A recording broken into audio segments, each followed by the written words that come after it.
Hi, my name is May Leno, and I'd like to share some graffiti that I've been collecting for a number of years, in fact from the 80s.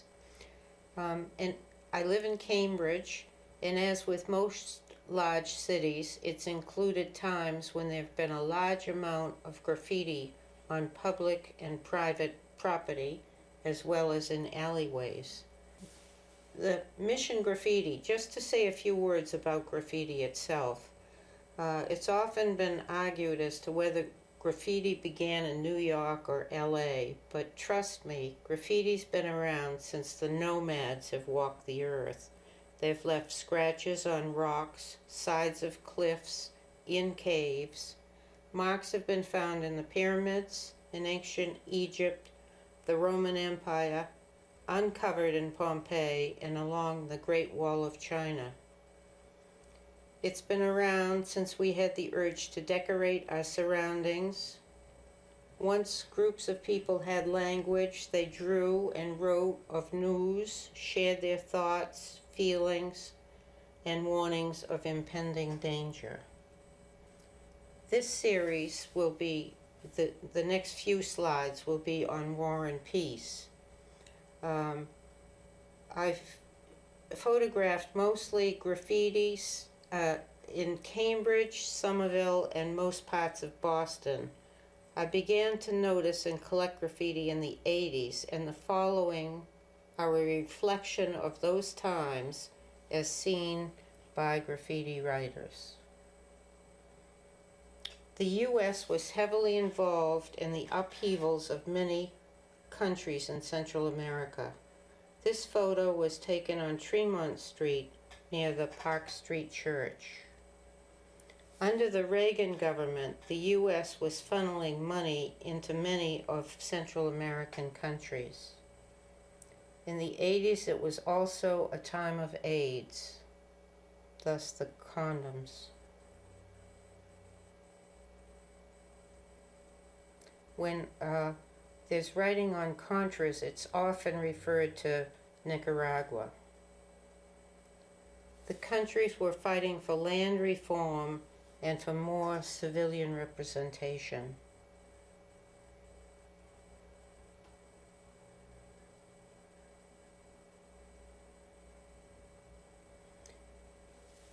This billboard is an example of a group of activists in Jamaica Plain who felt that it was important to change some of the language on the billboards that were appearing around town. The activists wanted to address issues that weren't being talked about. Roughly translated, this billboard said, "Scouting is a grand family." And it was altered by activists who added, "U.S., take your bloody hands out of Nicaragua and Central America." Here, 70,000 dead in El Salvador and 70,000 dead U.S. by AIDS. And if you can see, after the word AIDS, in parentheses is the word good. The AIDS crisis will come up again. This was taken recently in Graffiti Alley, where the U.S. government was still involved in war. The Graffiti Alley is an area in Cambridge, in Central Square, which provides wall space for graffiti writers without any penalties. The No War in Central America was again in Jamaica Plain, and not very far from the bulletin, from the board that we just saw. The wars continued into Bush in a different part of the country, but nevertheless the U.S. was still involved in war. This is a very old graffiti which really dates back to the Vietnam War. It's interesting to note what graffiti stays up on walls and what graffiti is immediately erased or crossed out or written over. So you can see that revolution in the 80s, go for it. Somebody came by and added their comment, we did. So also, graffiti can be a conversation that keeps going on. This is part of a shadow project, which was a yearly commemoration of the U.S. dropping the first atomic bomb on a population. In this case, this happened during World War II in 2 Japanese cities. Nagasaki was the first city that the atom bomb was dropped. More than 200,000 Japanese citizens were killed on August 9th, 1945. This particular photo was taken at the government center to commemorate the Shadow Project. These are 2 more photos taken around the city on that day. Many of the citizens in Japan were vaporized with only shadows of themselves left behind because of the heat that was generated from the explosion with the bomb. Now, graffiti has changed a great deal. You don't need a spray can to go out and express your opinions. Here, somebody just came by and changed 1 letter and changed the whole meaning of this sign. The following are still examples of the U.S. who have been involved in wars throughout, or invasions.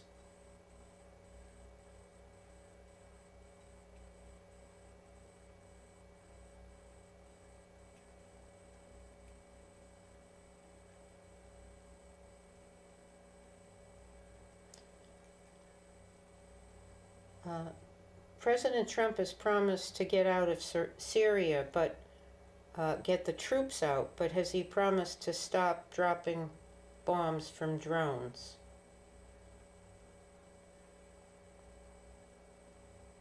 We often don't think of war as being children involved in actual arming themselves and fighting as soldiers, but in many parts of the world that does happen.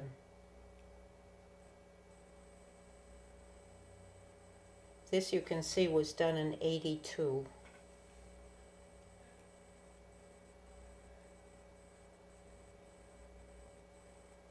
Now this is a very difficult section, and many of the next few slides were taken in the early 80s.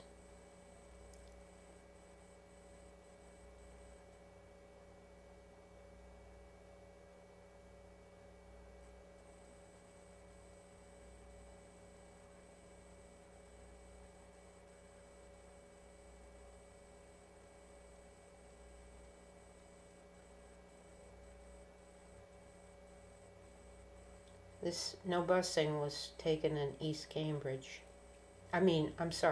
Boston. And this slide, there was a small group of radicals in Philadelphia called MOVE.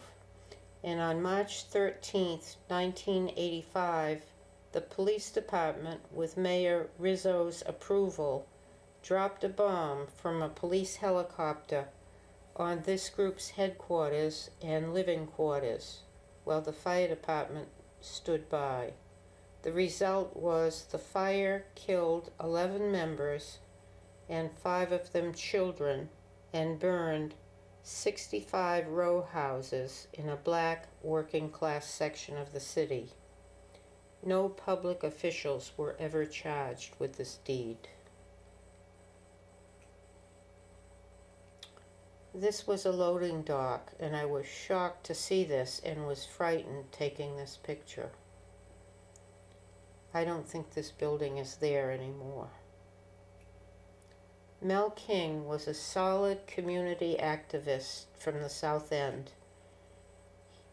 He worked for affordable housing and was elected as a state representative. And he ran as the first black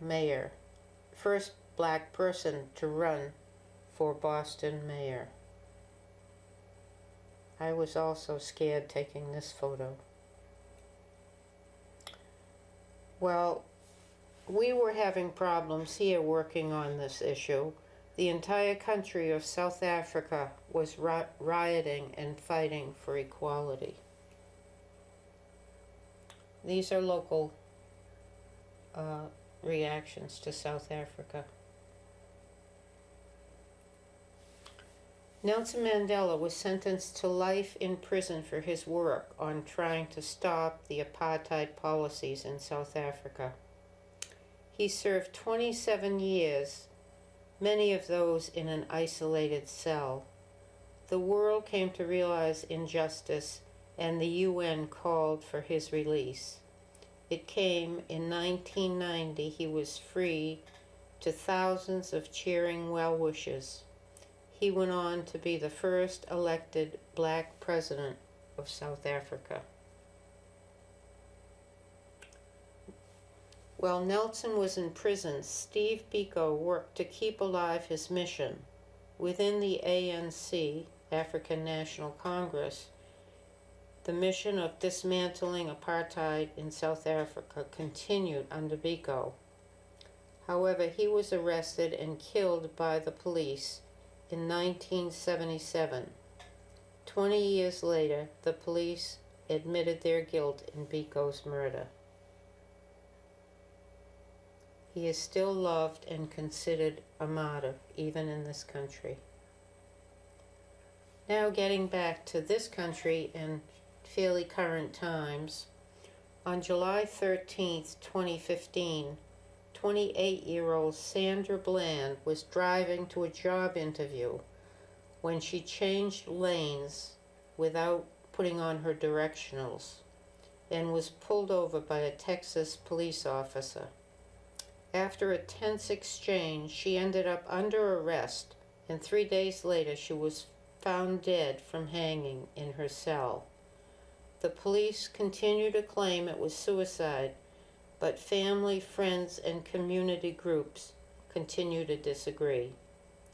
Notice at the top of this poster, Black Lives Matter remind us to say her name so we never forget Sandra and what happened.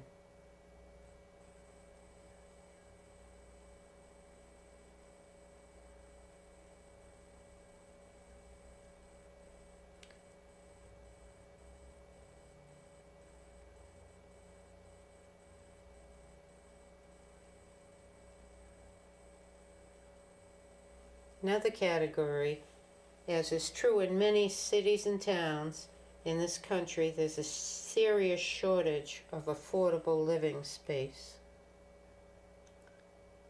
This is a closed school in JP. Now it's been turned into affordable housing. Here in Cambridge, in Harvard Square, there's a homeless shelter for youth.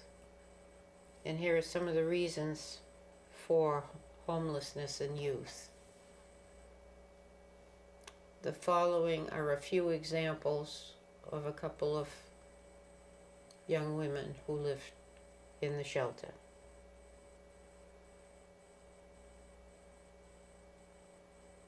Just to read it, don't turn our homes into just another real estate venture. This was about the homes building that changed the Central Square businesses around Carl Barron Plaza.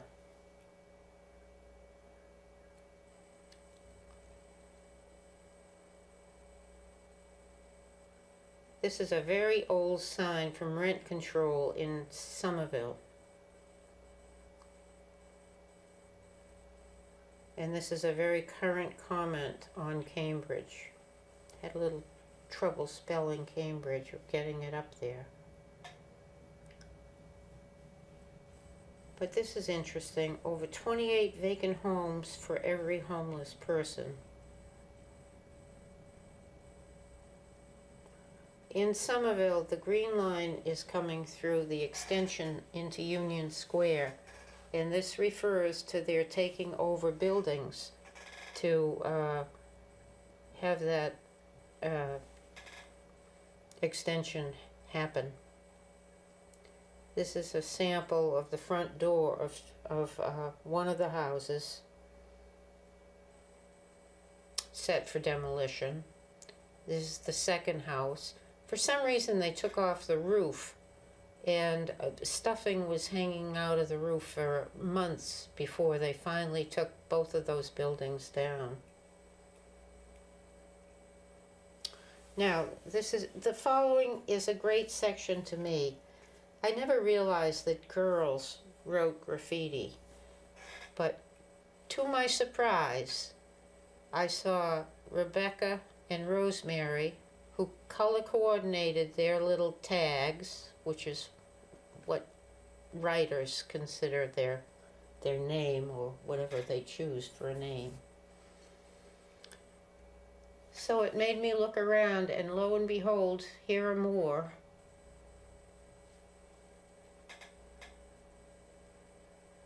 Now this I love. Jenny came here in 81 and left her name, came back in 83 and 89.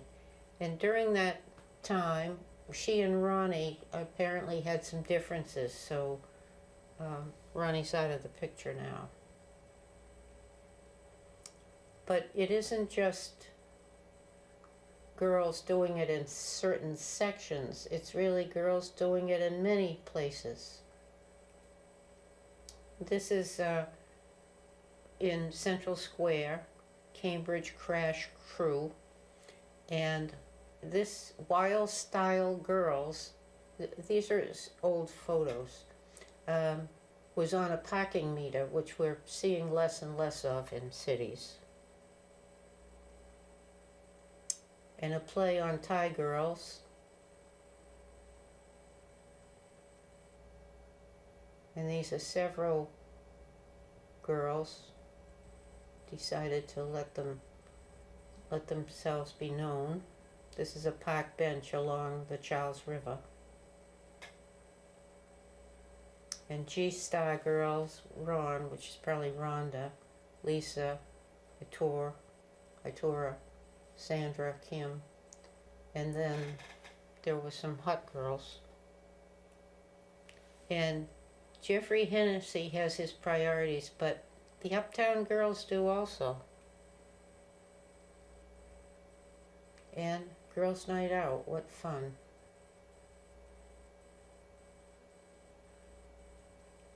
A new section. This is early times when AIDS was just beginning. It was first reported in this country in the early 80s.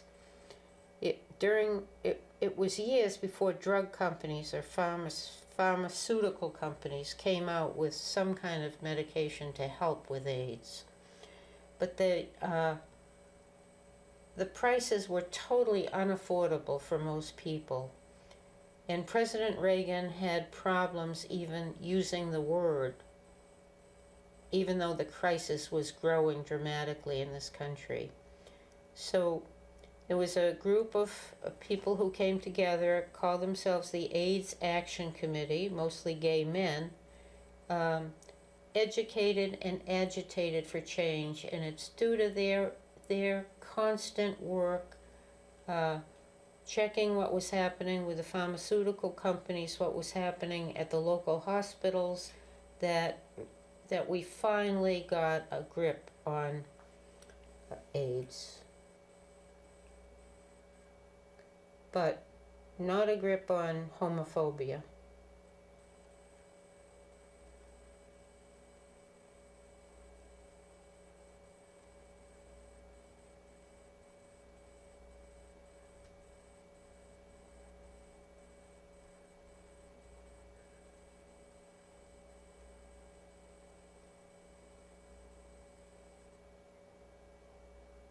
Now this always touches me. Vinny, clearly, I don't know why somebody had to write the fact that he was large as well as gay, but there's a little bit of hatred. But some decent person came along and whitewashed out the disparaging comment and added some stickers, silence equals death. This, I believe, has to do with early AIDS, when AIDS was in the beginning, calling gay people to, and supporters, to go to Washington and demonstrate and march for more help and protection on the AIDS crisis.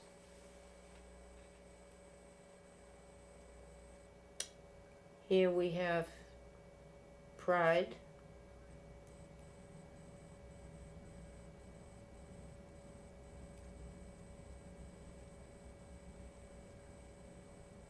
Now you'll notice, I don't know if you can see that on TV, but there are scratches through queer power, and it's written after that, not here. So homophobia still continues.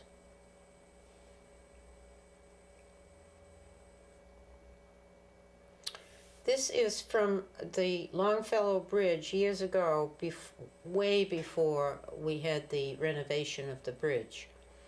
I don't know why the bombs was written in black paint. Maybe they ran out of red, or they felt unsafe and they left, so somebody came by later and filled in the word. Now, the gay community certainly has its humor. And would that, I wish we did drive around in such wonderful cars, but we really don't. Here is a rather recent flyer that was put up and sort of torn down. And the writing, handwritten writing, is hard to figure out. I think it says kill her, but it also looks like sort of a triangle, so it's unclear. But somebody up top, which I doubt that you can see, says you're full of hate, and with an arrow pointing down to the word kill. And this is from the Mass Ave Bridge from Boston to Cambridge. MIT boys got together and measured somebody's nose for how far the Mass Ave Bridge was.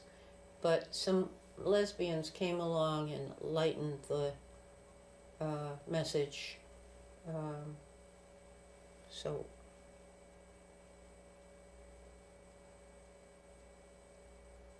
these are mailboxes. I hope we continue to see them.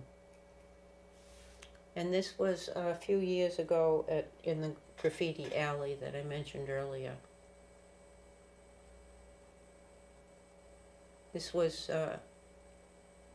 along Washington Street in the back of some building between Dudley and Eggleston. And here, this is an old one taken when we were fighting for our rights.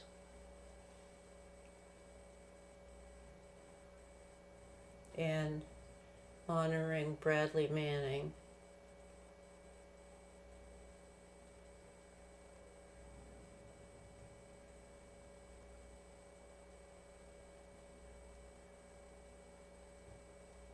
And I consider graffiti anything that gets messages out of people's interests, so I also put up posters that have messages that you don't see around town.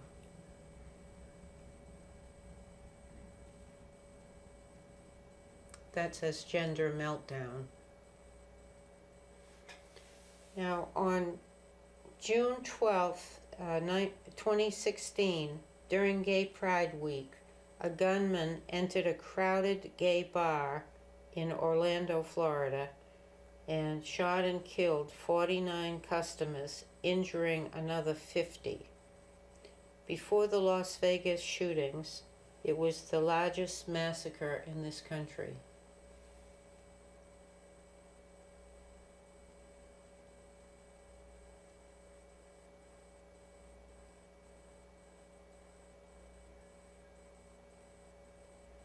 There's another poster, and it talks about feminism. It's a notion that women are people. And somebody wrote beside people with a dot above it,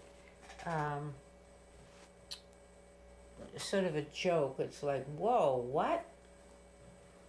So it's not a new a notion that women are people. This is taken at Passim's, which is, you have to walk down those steps to get into the famous folk stage area. Whoever wrote that couldn't have chosen a better location. And here's another example of the billboards in JP, bulletin boards or billboards, I don't know what they're called, advertising format. This is advertising rum, and so women clearly don't want to be used to advertise that, and they said so in quite forceful words. Years back, women were being raped in on a trail along the Charles River near Watertown Square. So women got together to fight back this and leave these kinds of messages. And this is sort of maybe in the past year and a half. So women are watching for injustice. And Anita told the truth, and sure she did. But white men don't seem to be listening based on what just happened with Kavanaugh.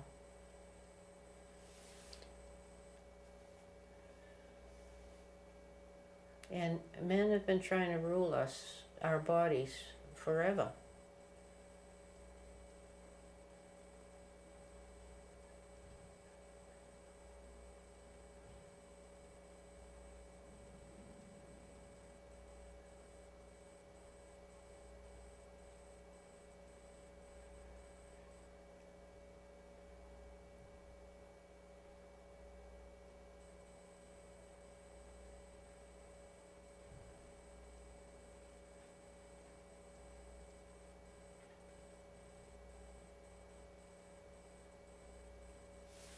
So I'm going to end now, but I wanted to leave on a note that there are things we can do to change the way society is set up. One of the ways is to respect a strike. Don't cross a picket line. Make calls to whoever they're striking against. Be good to the earth we're walking on and using every day. Respect young girls.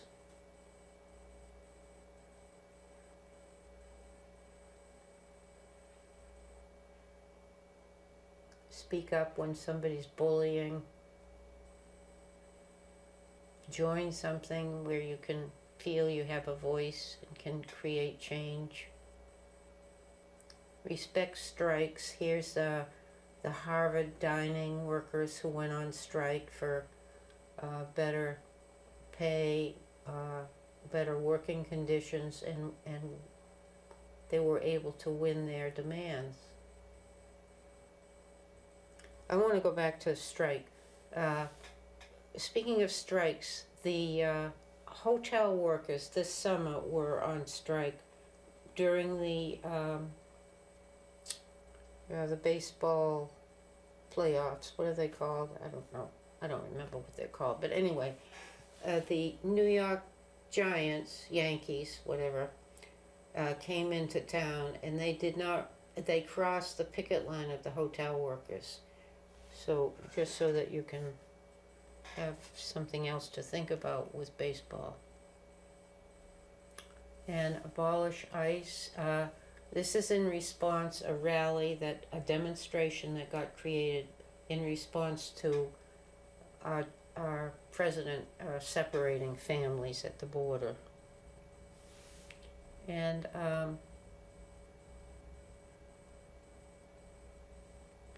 try and find something to do about it.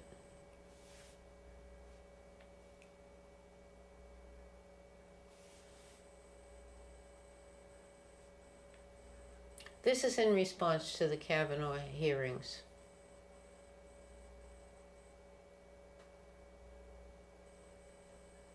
Believe women and stand with Dr. Ford, who was so courageous to tell her story.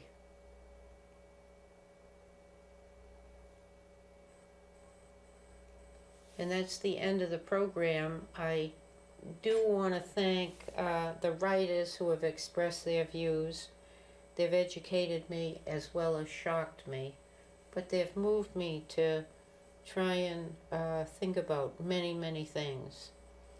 The racist, sexist, and homophobic comments that were so plentiful in the 80s, I don't see anymore.